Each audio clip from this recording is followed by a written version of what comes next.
SGFI દ્વારા આયોજિત જાલોદ તાલુકા કક્ષાના રમતોત્સવમાં આયોજનના નામે મીંડું.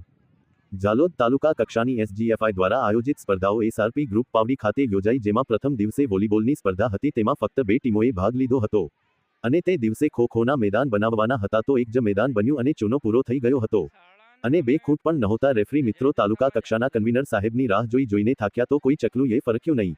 તેથી તમામ રેફરી મિત્રો 3 વાગ્યાની આસપાસ ત્યાંથી રવાના થયા હતા. બીજા દિવસે ખોખોની સ્પર્ધા હતી. 50મી વધારે ટીમો 9 વાગ્યાની આસપાસ મેદાનમાં આવી ચૂકી હતી, તો ત્યાં ખૂંટ પણ નહીં અને ચૂનો પણ નહીં અને કન્વીનર સાહેબ પણ હાજર નહીં. તો અમારે રેફરી તરીકે રમત ચાલુ કઈ રીતે કરવી? EQ-70 વાળા બાળકોનું મેદાન તૈયાર હતું, એમાં મોટા બાળકોની મેચ ચાલુ કરવામાં આવી.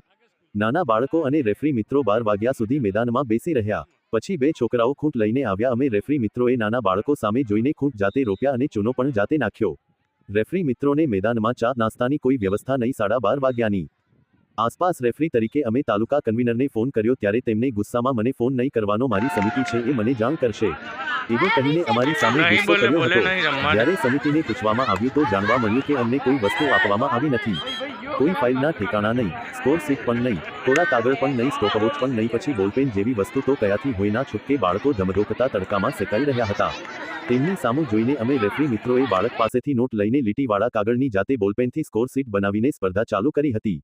ગયા વર્ષે પણ આ જ પોઝિશન આ મેદાનમાં હતી.